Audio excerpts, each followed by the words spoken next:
This is the Agile Wisdom Podcast.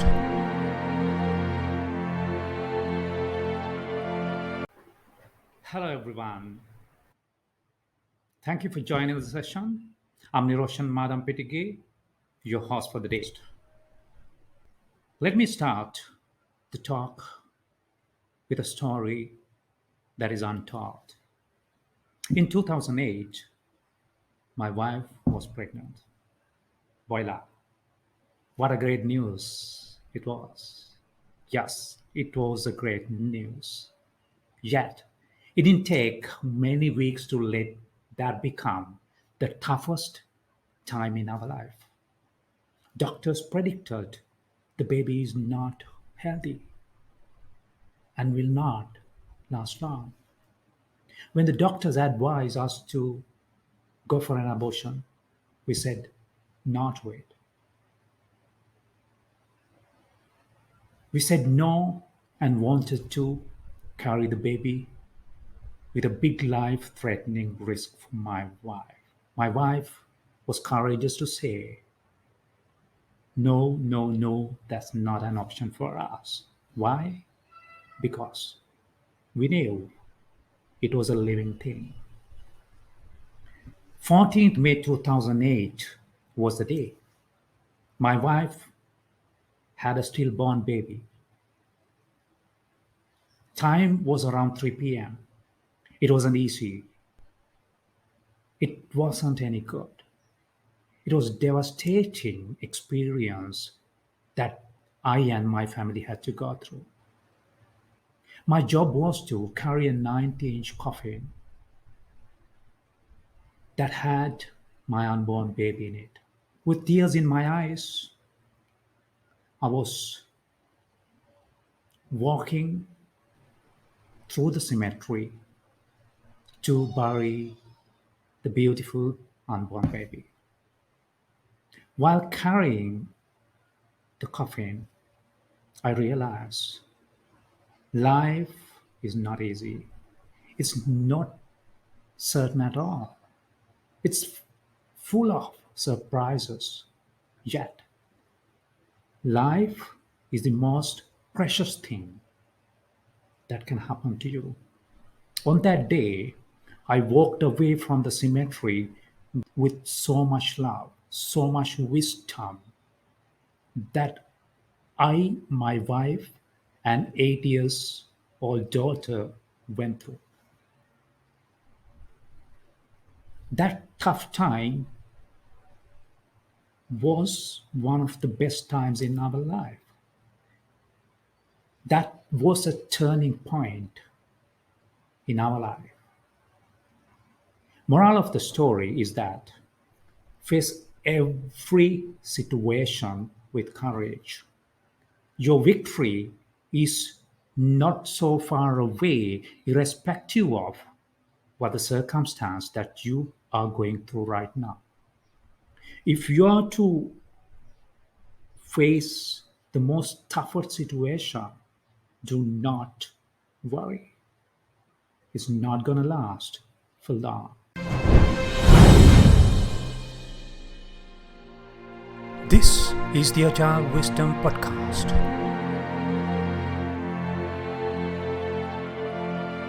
Today, together with Dr. SHANTA Yapa, I'm going to talk about the same thing, rising in a crisis. In other words, how do we do great in a crisis situation? Dr. Shanta is a professional manager committed to support organizations and industrial development with over 35 years of experience in engineering, banking, international business, ICT, and general management. He authored the book Rise in Crisis. He's also the first PhD from the Faculty of Management and Finance of the University of Colombo. He's a leader and a great educator with a great vision.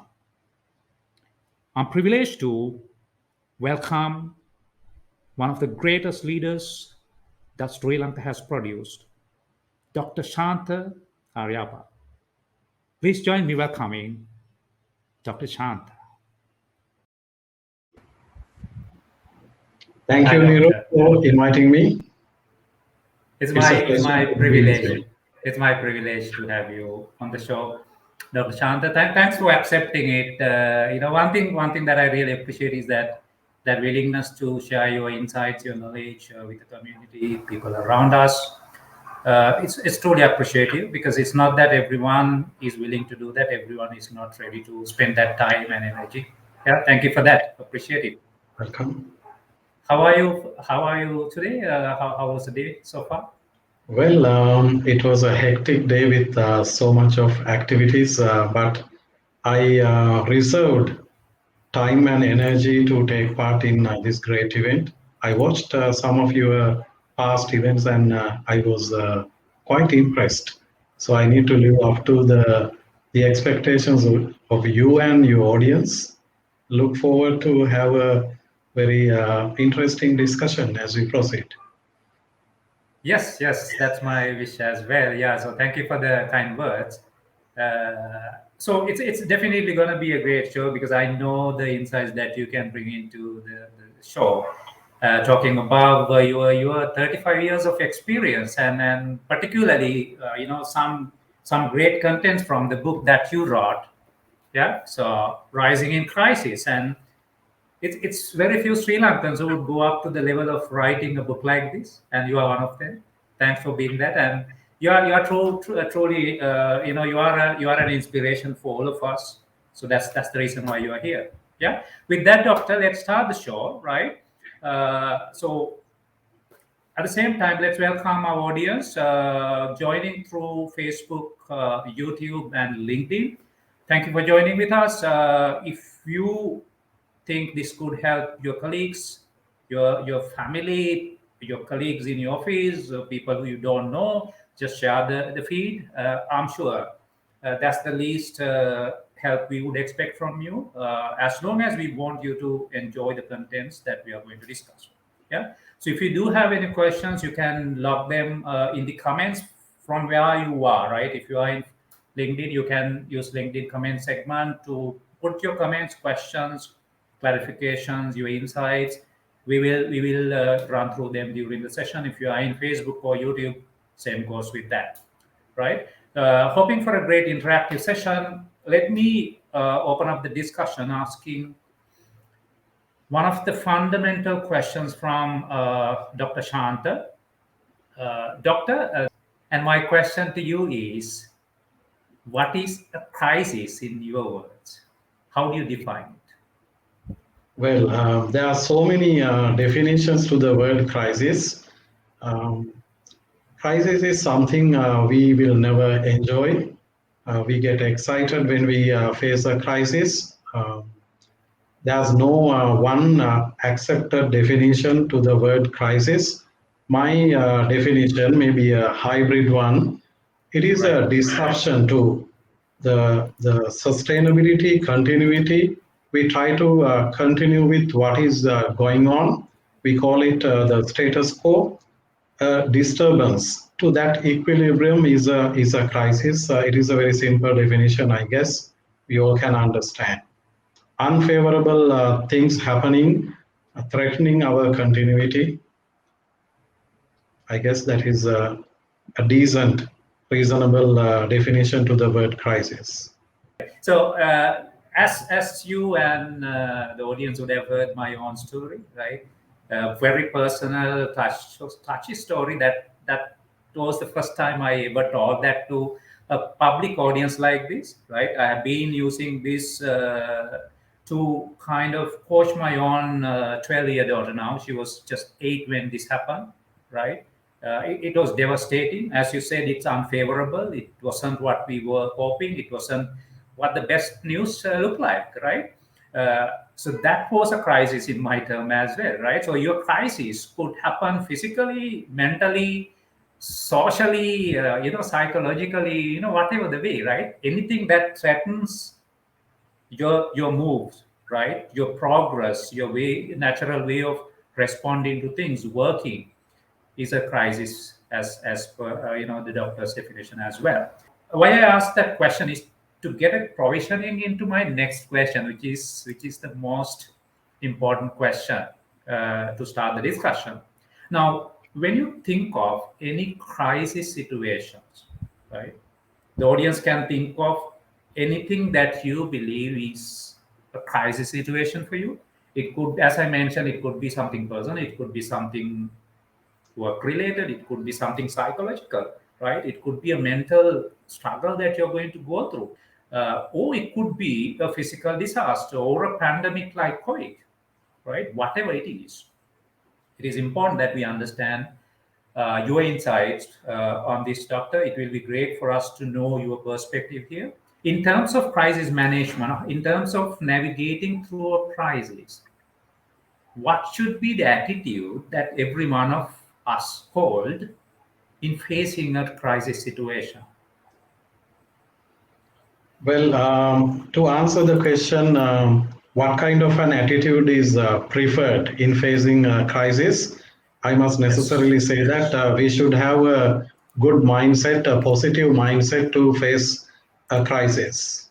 If not, it is going to be more than a crisis, it is going to be a disaster to all the stakeholders in a crisis. So, having a good mindset to face the crisis is mandatory. You don't there's no reason for you to be panic. um, Understanding the problems we are going to face is very crucial in navigating through a crisis. As you know, how do we define a problem? We come across so many problems on a daily basis. In our offices, in our own places, we come across problems. A problem is defined as a gap between what is expected and what we experience, or it is the gap between what is desired and what is real, actual. A crisis will naturally lead to so many problems. So we need to be able to understand, foresee those problems in preparing ourselves to face any kind of a crisis. When I was thinking about addressing the topic rising in crisis, let me give you a quick overview as to how I started thinking of writing this book. Sri Lanka, we were on a partial lockdown from March last year. When the government announced the partial lockdown, we started working from home, most of us. But I was thinking how best I could help my audience, let's say professional managers and community like you, how best I can help to come up with various strategies in facing the crisis. Because in a crisis, it is very difficult, even if you are a very experienced leader, manager, entrepreneur, an individual, it is very difficult to think where to start because you are in a very complex situation. You don't know where to begin with, how to resolve. So naturally, you are in a very challenging situation. So I was thinking, rather than bringing X number of theories to understand, I was thinking as a layman, in a disaster, in a crisis, what do we do really? What can we do really? Then I realized that yes, in a crisis, what you try to do is, or what you can do is only two things. You need to reduce the unfavorable outcomes, and you need to increase or raise the favorable outcomes. Think of any crisis you are going to face. You are driving, you are on a downhill, driving faster than usual, let's assume, and you try to apply brakes, and you see brakes are not working. You are facing a crisis. Or you are a pilot, and with 400 people on board, you observe something, let's say a defect in the engine or some fire, and it is a real crisis. It's not only you, the passengers and property, and how you are going to land and so on. Here again, you have only, or rather you need to take care of two things: how to bring down the unfavorable outcomes and how to increase the favorable outcomes. So emptying your fuel tanks and moving to an area where people are not living, close to the sea beach or something like. Likewise, there are so many things that would come to your mind. Somebody is drowning, okay, and again, unintentionally, what we try to do is to increase the favorable outcomes and decrease the unfavorable outcomes. Based on that, I started thinking how best I can help people like you, managers, entrepreneurs, business leaders, how to face a crisis situation and how to survive. Survival is not our objective. We would like to grow. So, how to survive and grow in a crisis is what I have addressed in this book. I'm offering many tools, they are brand new, especially how to face the crisis, where to start, and most of us start thinking differently when we are facing a crisis. We try to implement new strategies without knowing whether they would succeed or not. So selecting the wrong strategy and trying to execute such a strategy, especially when you are facing when you are in a crisis, is your passport to failure. Okay, you cannot do trial and error things, especially when you are in a crisis. So there are tools. As we proceed, I can explain how you can use them.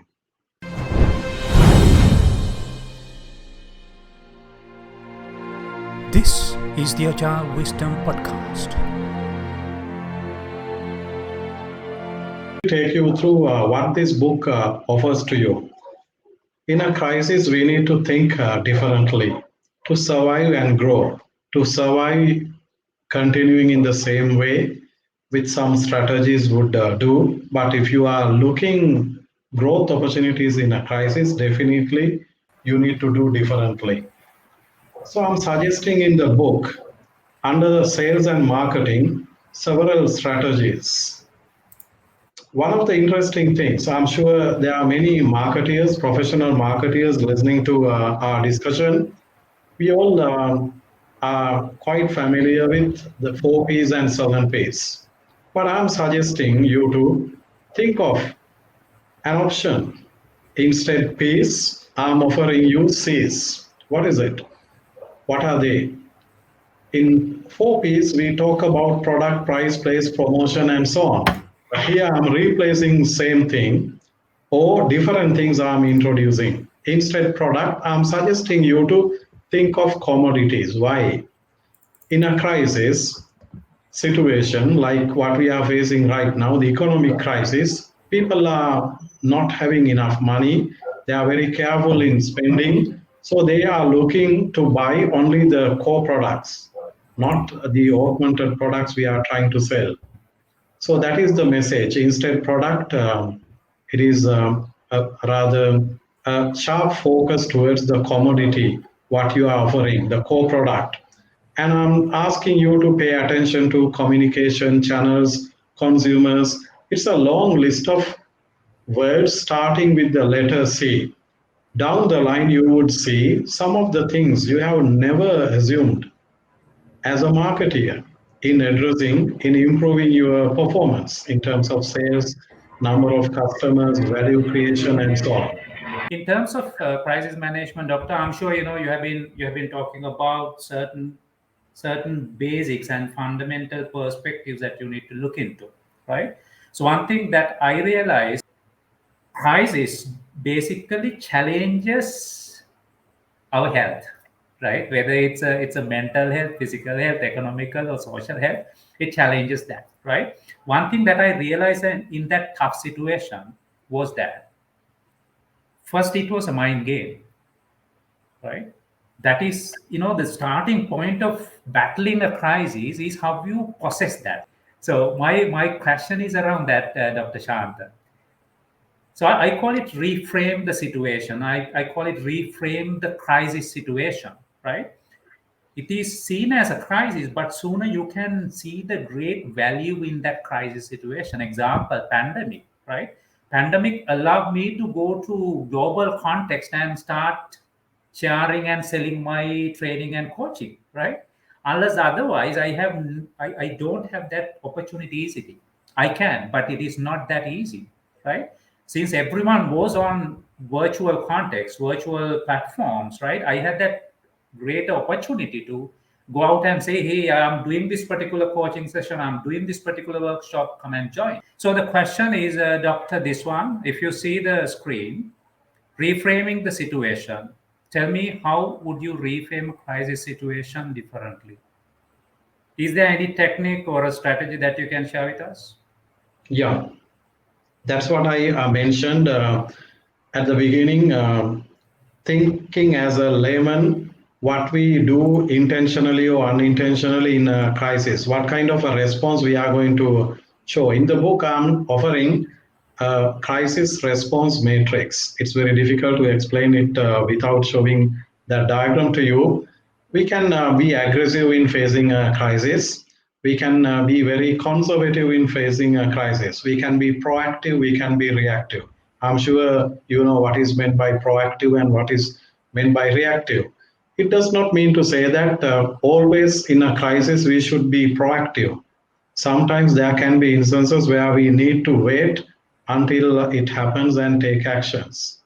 So, selecting the right approach in responding to a crisis is very, very vital. But answering your question, now in a crisis, you may not have that much of time to think. One advice I would like to give is it is your mindset, it is your approach, positive attitude. There's a Chinese word in the Mandarin vocabulary. They tend to treat any problem as an opportunity. Prop ops is the English equivalent word to that Chinese Mandarin term. Prop ops. Any problem is embedded or coupled with couple of opportunities. It does not mean to say that we are waiting for problems and exploit them to earn profits unethically. No. But if we compare the mindset of other nations, I'm sure we all will agree that in a crisis we get disturbed unnecessarily, perhaps. So let's look at a crisis in a very simple way. What kind of damages we are going to face, okay, to various stakeholders. It's not only you, there are so many. If you think of an organization, there are so many stakeholders, your investors, your employees, the managers of the company, the customers, the suppliers, buyers, and the government, the other players in the industry. We have the mindset which I don't agree with. The other players in the industry, how do we call them? Competitors. Not necessarily the other players in the industry. They can be collaborators as well, especially when you are facing a crisis. So we need to understand what kind of an impact there would be for each and every stakeholder. So we need to address the vulnerable people, vulnerable institutions, stakeholders first, and take action. So an easy way to manage a crisis is think of how best we can reduce the unfavorable outcomes to various stakeholders and how best we can increase the favorable outcomes to various stakeholders. Easily you can prepare a list of favorable outcomes and unfavorable outcomes. Should we increase the unfavorable outcomes? No, not at all. We need to reduce them. What should we increase or raise? Favorable outcomes. Assume that you have a list of 10 in each column, 10 plus 10, 20. I'm not suggesting you to think of implementing or take action towards all the 20. You need to use common sense. You cannot implement 10 or 20 different things at a time. You need to identify the vital few than trivial many. Assume that you select 2 or 3 action items that will address key stakeholders, the impact to them. And thereafter, it is a matter of devising or developing, crafting the right kind of strategies and executing them. If you are running a business organization, even if it is an individual, I guess it is the same scenario, same actions you need to think of. I'm facing a crisis. What kind of unfavorable outcomes would be there to me and my stakeholders, my family, my workplace, my community, my circles, and so on? And what kind of favorable outcomes I can think of. Even in a crisis, we should be able to see, as Niro correctly pointed out, there are so many individuals and organizations who are exploring various opportunities. A crisis, my viewpoint is an opportunity to the prepared minds.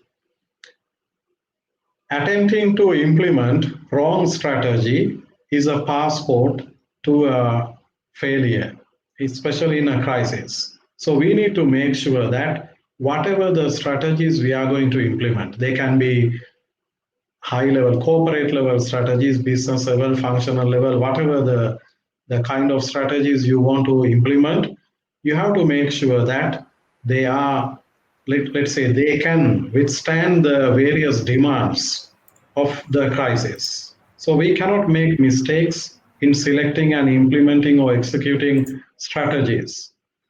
When I was writing this book, one of the key objectives I had was, in textbooks, we don't come across strategy testing tools. If you come across, tell me. There are limited number of strategy testing tools, but the perspective or the scope is different. So I have come up with a strategy testing tool. I will quickly explain you what you can do and how you can use this. In executing any strategy, we need to understand what we really expect from the strategy. In other words, we are concerned about the returns. I call this tool a hexagon. It has 6 different elements, 6 different words, starting with the English letter R. The very first R is returns. In crafting a strategy, we need to be mindful about what we really expect. What is the outcome we need to achieve, the goals we expect. That is the end result we are expecting from the strategy we are going to implement. So returns, can we quantify the returns? So that is fine. So what you see is the tool I'm introducing through my book. It goes as the R hexagon. If you can pay attention to the first block in on your the right in the diagram, it is the very first one. Returns. What do we really expect to achieve? Number one. Number two, in order to achieve these returns, what kind of actions we need to take? I name them as the responses or response. So we identified returns. What do we want to achieve? Think of tools already known to you in setting business goals, in setting goals for ourselves as individuals. We use the SMART principle. I'm sure you all know the goals have to be specific, measurable, achievable, realistic, and time oriented. Yes, think about those things as well. Anyway, we have identified the returns we are expecting. In order to achieve those returns, we need to have certain responses, actions. Let's identify them as the next. That is block number two. And the third are no point in identifying the returns, the responses. We need to be able to mobilize resources. It includes manpower, technology, plant and machinery, whatever the other inputs, including raw materials, the resources. And we all realize that in a pandemic or in a crisis situation, we may have the machines in the factory, but we cannot reach the factory. Okay. We do have people already, capable people, they cannot report for work. Reach is a mandatory thing, especially when you are facing a crisis. How easily we can access resources and the markets we are operating. So that is number four. Number five, especially when you are facing a crisis, relations you maintain with external agencies. It may be travel restrictions, it may be something to do with limited supplies you experience. Those external relationships or special relationships would be very crucial for survival and growth. So I'm asking the question, do we have that kind of relationships? And the sixth R is about risks. When you say risk, what can go wrong in implementing this strategy? Risks include market risk, financial risk, technology risk, reputational risk, and it could even be legal risks. So I'm offering you a very interesting, very simple tool, what I named as R hexagon. Before implementing any strategy, try to go through, try to scan the strategy in respect of these six R's.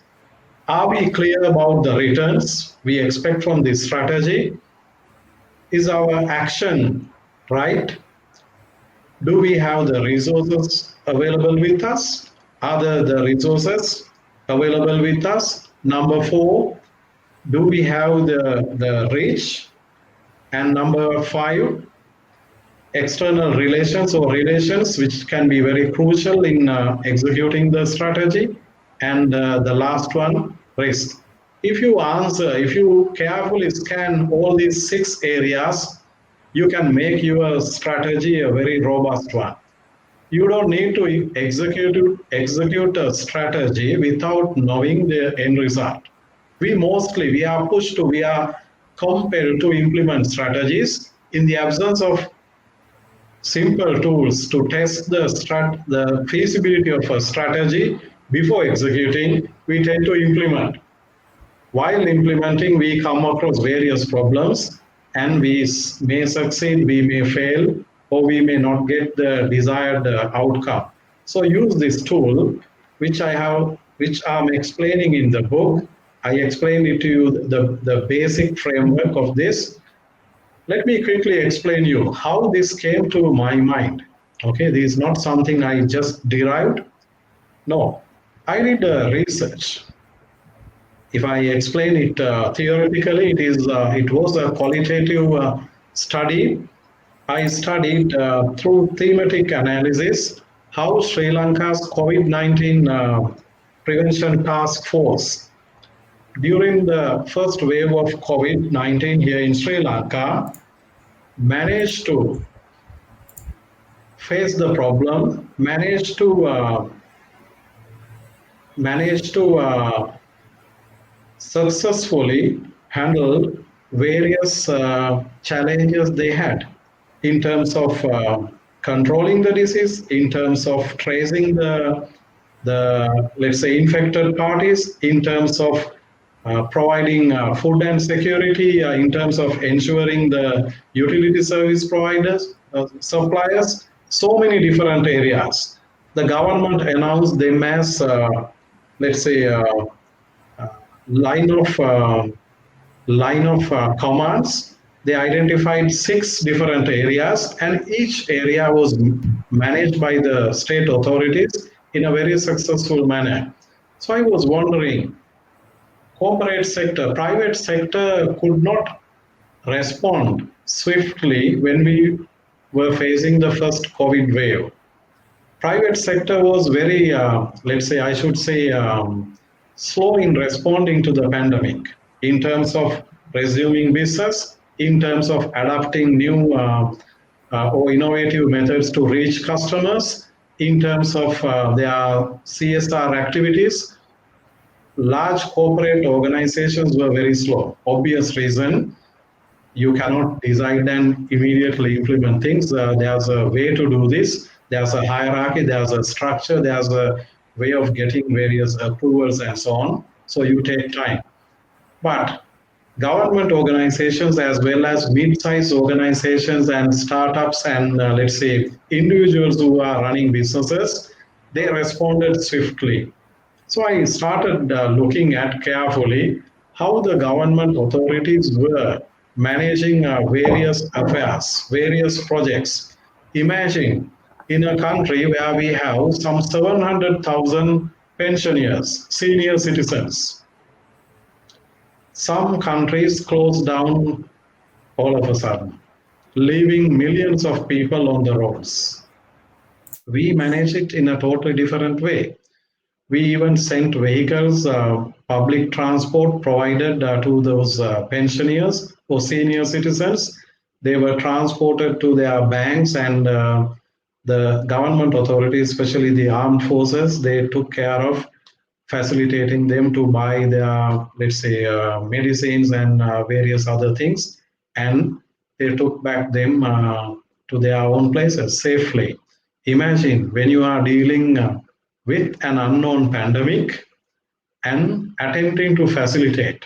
The government authorities succeeded. So I was thinking, how did they manage all these different kind of projects while facing an unknown pandemic? When I was going through this using the thematic analysis technique, I was able to understand that they were targeting or they were focusing on those six different areas. I renamed each and every block in the hexagon in such a way that the letters or the words start with the letter R so that you can easily remember. So one of the key takeaways from today's discussion, I'm offering you guys a tool to test any strategy before you implement. Take care of these six R's, R hexagon. You need to take care of the returns, the response you are going to show to achieve the returns, whether you have the required resources, the reach, and then the relations and risks. So those are the six different areas you need to take care of. And I'm connecting this tool to almost all the functional areas of a business organization so that you can think of a large, substantial number of strategies to face the crisis. As an example, I can tell you maintenance engineers, maintenance managers listening to me, what is your approach in a situation like this? Activity level of your organization has come down or have come down drastically, and it is let's say a time to celebrate, or it is a time period where we do not have that much of work. That is the traditional thinking, isn't it? But in the book I'm showing you 20 plus different strategies you can think of to help your organization to face the crisis, not only to survive but to thrive in the crisis. So, if time permits, I can quickly take you through some of those key areas. Niro, do you have any questions to ask? No, I think it's perfect, Dr. Shanta. So you can proceed. You can take some time explaining those key areas as well. Well, I'll quickly take you through some selected strategies I'm suggesting. It does not mean to say that we have only these many strategies to implement, execute when we are facing a crisis. This book offers you some 240 different strategic insights. Under each functional area, you get a list of 20 plus. It does not mean to say that you have only 240. I'm sure as experienced managers, entrepreneurs, you can come up with better ideas, better suggestions, better strategies. One advice: before implementing any strategy, when you are facing a crisis, you have to make sure that your strategy is robust. It can withstand the pressure, various demands a crisis is asking, demanding. So use my tool, the R hexagon, before executing any strategy. I'll take you through few selected strategic insights as appearing in my book. I will select at least one from each section, each functional area. Think of finance.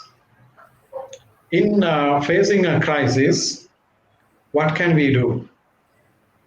I'm suggesting out of 20 plus strategies, one of them is try to have a lean and a clean balance sheet. A lean and a clean balance sheet. There can be a lot of redundant stocks, unwanted assets, unutilized or underutilized plant and machinery, revisit, review them. You may dispose. Some people might argue whether this is the time to dispose plant and machinery, redundant stocks, but my suggestion, I'm justifying it with, let's say, various points to have a clean and lean balance sheet. That is one suggestion. Under finance, under sales and marketing, I suggested you to already suggested instead 4 P's or 7 P's, try the 8 or 10 C's I'm suggesting. At the same time, I'm suggesting organizations to use the concept of product continuum. What is product continuum? I'm sure marketers in the forum, you are familiar with the term product continuum. Don't think if you now you run a business organization or you are employed in a business organization, you offer so many products. The products can be physical goods or services or a combination. Product continuum suggests that there are no 100% physical products or 100% services in this world. It is a combination of physical goods and services, what you offer as your products. Even if you consider a pure service, like let's say it can be teaching, it can be hotel services, it can be airlines, it can be providing electricity, there are physical goods or elements of goods in the product. So think about any product you offer, whether you are into services, service oriented business, or whether you are into offering, let's say, physical products, physical goods, see it as a combination of goods and services. Why? It gives you a lot of opportunities to add more value, to innovate. So I'm suggesting 20 plus strategies under marketing. Nero, if I attempt to explain what we can do under human resources management, I'm giving very basic advices plus some complex ones as well. One advice, one strategic insight I'm sharing is broad basing ownership. Many entrepreneurs listening to me, you will endorse that you had or you are still having sleepless nights as we are facing this global pandemic and the consequent economic crisis. You have borrowed money, you have so many obligations, you have X number of people on board, you need to continue with your business. But do you think that this is not to underestimate the next layer or any individual employee of any business organization? Do you think that the same pressure, the same stress is there to all the employees? If you tend to think so, you are wrong. You are wrong. Why not you share this ownership of your organization? I'm not suggesting you to donate shares of your organization, but think carefully the suggestion. If you can broad base the ownership, let's say a chunk of 5% of the ownership of products or the company ownership is shared among the senior employees. Are we, do we have the mindset to do that? I don't think so. The crisis is a time period where we need to try out such things so that the ownership is felt by everyone. This is my organization. If not, if you suggest, look, we are going to reduce salaries by 10%, 15%, 50%, how do people react? When you have one owner or few owners and hundreds of employees, it's extremely difficult to execute such decisions. But imagine if you have instead 2, 3 owners, you have 20 owners. Their ownership can be very minute. Still, they take the ownership, Correct. and it is easy to implement such strategies. Nero, any questions? Great point, Doctor. Yeah, Doctor, on that point, actually, right? So, what you just mentioned is really, really interesting. If I just try try to relate my own experience, I actually joined Vetstoria, my current company, during the first wave of COVID pandemic, right? Yeah, So I, of course, had the risk that everyone was going through because the world was collapsing a bit, right? Because it was a shock for most of the companies and countries. So I went through the same pressure, right? So I joined this company, and then one thing I realized is what exactly you said. I didn't see that hierarchical ownership, and I didn't see, the CEO, the CTO, the leaders that I saw there are claiming themselves, this is owned by us, right? One thing I realized is that that ownership was collective, right? I felt even people, most of the people that I interacted with, felt the same, right? I felt that there's a greater control of owning that responsibility, right? And I think that was a big thing that hit my mind because I did not experience it in many cases, right? Of course, we talk about shared responsibility, co-creation, owning, all that, right? But they stop at a theoretical level, right? So it's really critical. Again, coming to the personal perspective, Dr. Shant, right? So in that crisis, family crisis situation that I just introduced in the beginning, that is exactly what we did, right? That was, it wasn't just one person going through that. We have to own it together, right? Yeah. So correct. of course, my wife had to go through the toughest part, right? But we worked together. We made decisions together, and even my daughter, 8 years by that time, right? Our job was to let her understand what we are going through, Mm, right? We knew that the end news is going to be sad, right? So we were kind of strategizing. Myself and my wife were talking to daughter. We were strategizing to be rationalized, not to distract ourselves in that tough situation, right? I'm proud to say, we as a family, we never cried over that incident of Shant, right? And this was the biggest time that taught us the biggest lesson as a family, right? So I think, it's a very personal context, but it's very relevant to every crisis that we go through, irrespective of how big they are, where they happen, right? So in that case, I would like to just summarize what we have been discussing. Have you noticed any paradoxes in navigating through crisis situations? Any kind of the situations and the context that is easily misunderstood and misinterpreted by the people who go through it? Do you remember such paradoxes in your experience? Well, I can list down so many, 1 to 10 at a stretch. But let me start with a very Right, basic one. When we are right, facing a crisis, we need to think right, seriously about the situation we are dealing with.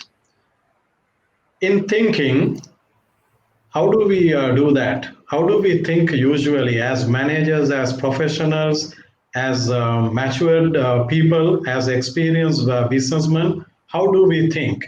That kind of thinking is known as rational or logical thinking. What is rational or logical right, thinking? We use a lot of numbers, we collect a lot of data, we use a lot of information, we do various calculations, computations. In our business organizations, we do see this. Before making any decision, managers tend to think seriously. In doing so, they do a lot of calculations, computations. Will they stop there? No. They do forecasting. They try to predict future. Will they stop there? No. They do sensitivity analysis, scenario analysis, and so many things, simulations, and so on. We keep on drilling down things using a lot of data. That is one side, one extreme. Think of a straight line, horizontal. One extreme is this rational thinking or logical thinking. Most of the time, managers operate on this side, logical or rational thinking. But is it the only way available for us to think? No. without any fear, without any boundaries, without assuming that there's a boss superior who is looking at me, I can think freely. That is creative thinking. That is creative thinking. Can I think creatively by restricting myself to the logical side? No. Can I be logical with creative thinking? No. Now it is a paradoxical situation. But smart managers can blend the two sides. Okay, that is what I have explained in Right. most of the chapters, how to blend the two sides. Another quick example is we come across customizing our products. The demand is there to customize, tailor make our products to meet the exact needs of our Right. customers. But doing that, we are moving away from standardizing the product. Standardization and customization, they are on two different extremes on the same horizontal line. But smart managers can think of blending the two sides. In a crisis, you must necessarily try to do this, blending the two sides of paradoxical situations we come across. If you read the book, you will come across so many examples. Niro, can I explain one more thing? I wanted to explain under production and operations, and even in Excellent. the area Yeah. of innovations. Well, I'm talking about the Sure. Sure. unnecessary complexities we have added to our products. The product you offer through your company can be a physical good or service, but look at carefully. We have made, most of our organizations have made the products we offer unnecessarily very complex and complicated. My usual example in the MBA class is how fast you can switch on your TV. Will it respond as you wish? No, it takes its own time to boot up, and so many different devices are connected. It's a hassle to switch on the TV in a hurry. People are fed up with complexities of products. This is the best time for us to make our products simple. This is not my own thinking. Okay, there are academics, there are researchers who are suggesting this as a strategy, this as a technique. We call it reverse positioning. The product has gone along the product life cycle. It may be in the mature stage with a lot of complicated and unwanted features. Let's drag it back to the introductory stage. There are so many terms. Reverse innovation is also connected. You can think of. You need to read the book to get the real excitement of these strategic insights. 200 plus. Yeah. Yes, Niro. So I Dr. Shanta was generous enough to send this to me. Thank you for that. And I actually couldn't go through it yet. Yeah, but I really see great value in it, segmented into different chapters, talking about the mindset, strategy, then the human resource perspective, pretty much everything that you need to tackle in terms of going through a crisis situation. Particularly if you are an entrepreneur, if you are someone who wants to kind of jump out from where you are, individually or in a corporate perspective, I think this is going to change your game. Get that? As the name suggests, right? It will prepare you to face the next crisis that may come your way, right? Uh, so with that, Dr. Shant, I would like to kind of take a few minutes to wrap up what we have been discussing, right? So I basically will have two questions for you. One before the last, right? Question is, now if again I want to use the personal context, right? Will you be able to just tell us, if I face a challenging situation tomorrow, irrespective of what it is, as I mentioned, it could be a mental struggle, it could be a threatening happens, it could be a economical crisis, it could be something that's going to impact me. What is, if you try to put it to, let's say, few steps, right?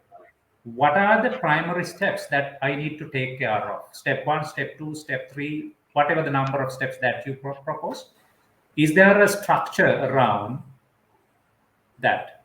Is there a way I could say this is the way I should approach that crisis situation?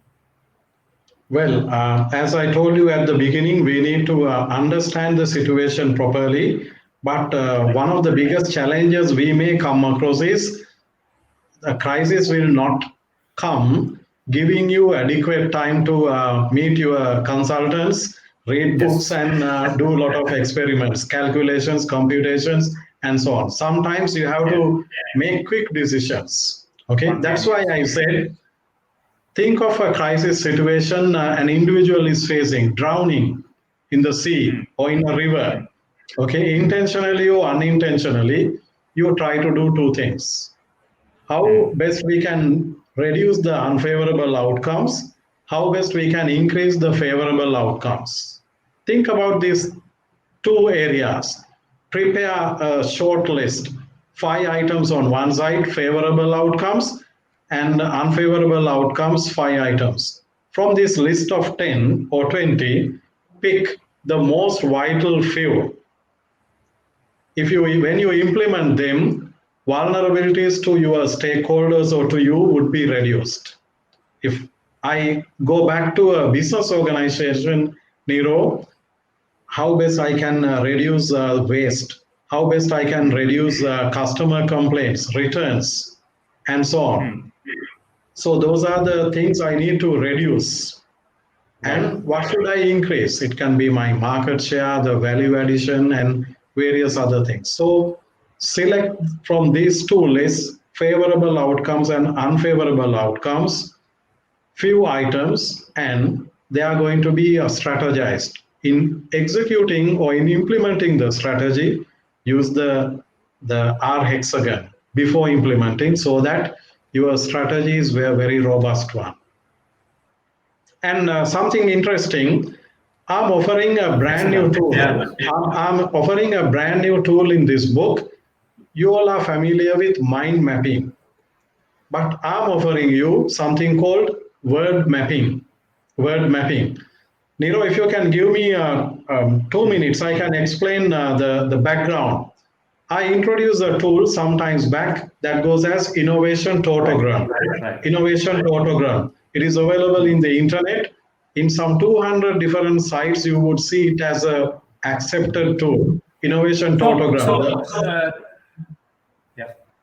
The logic here is our vocabulary is very powerful. There are so many things known to us, but as Mm, products, they are not available. So I'm suggesting you a new tool that goes as mm. word mapping. The word crisis, I'm exploring it, Right. connecting it to each discipline, each functional area. If you are an accountant, Right. by looking at the word CRISIS, you have this many different areas, 6 different areas to be mindful when you are facing Mm. a crisis. If you are the Right. production manager, there are 6 different areas pertaining to each letter CRISIS. That Right. is an amazing list of six Right. strategic insights for each functional area. Got it. Excellent. I mean, that's wonderful perspectives, Dr. Shanta. Yeah. So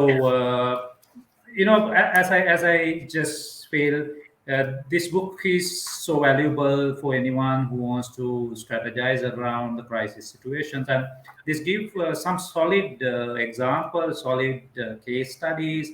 Even one thing that I really like when I skim through it, Dr. Shanta, is that you personalize, you kind of give certain hilarious examples, right, from what you have seen and observed, right, which is great as well. Yeah. Uh, so I'm okay to spend the time, but I think the audience is gonna face some challenges listening to us for hours and hours, and and then I'm really conscious about your valuable time as well. So, Doctor, the last question from me. In terms of crisis management, right? As much as you wrote this book, you would have gone through a lot of crisis in your life, your corporate experience, what is that single lesson that you thought, this is it, right? As long as I remember this lesson, I'm able to go through any given crisis situation. Do you recall anything as such? Any that single lesson that you can share with us? What is that single lesson that you can share with us in terms of facing any critical crisis situation? Well, any crisis situation will not prevail forever. Things change. That's what we have learned through our religions as well. No situation will continue forever. Things will change. So have a Right. positive mindset in facing the crisis. Consider crisis as an opportunity, not to exploit unethically, unprofessionally, but to add value to take care of your stakeholders. Crisis offers you a great opportunity to reposition yourself, your organization, and to revisit the life as well, isn't it, Nero? Yes, yes, definitely, definitely. So with that, the last perspective that you brought up is really, really insightful. For me personally, in a corporate perspective as well, in terms of thinking of my own profession, my job, kind of the startup work that I do, it is inevitable that crisis will happen. Things will change. Things will not happen the way you expect. And as Dr. Shant mentioned, one thing that we need to remember really, really well is that none of these things will stay forever. None of them, right? None of the things that happens around you will stay as it is. Let them pass, right? Let them go. I think that is a fundamental lesson I learned in the biggest challenging situation in my personal life, and that was the moment that told me, "Hey, there is a great opportunity in this tough time." The challenge was to find it out. It's not easy, right? It's not obviously telling you and then coming and appearing saying this is your opportunity, pick it. No, these opportunities are in those tough situations. If you look at any person who has done great, any business who has gone up to billion, multi-billion dollar companies, they all have gone through tough times, but they were clever enough to pick up that opportunity or set of opportunities and optimize that, right? So it's all about value proposition. It is all about strategizing yourself to get the best value out of what you are going through. So with that, we are going to end up the session. Again, thank you very much, Dr. Shanta, for spending your valuable time, which would cost a lot, I know for sure, right? So you are generous to share that time and your insights with all of us.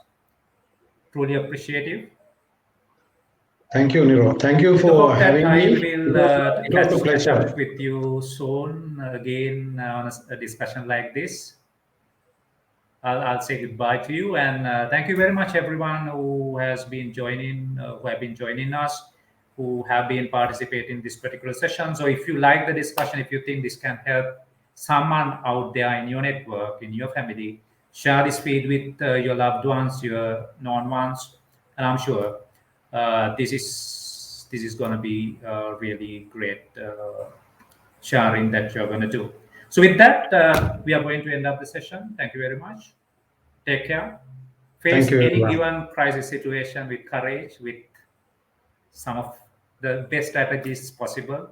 Think of the ways to get out of the situations, strategize, and I'm sure all of you are going to do fantastic in the coming days, weeks, and years.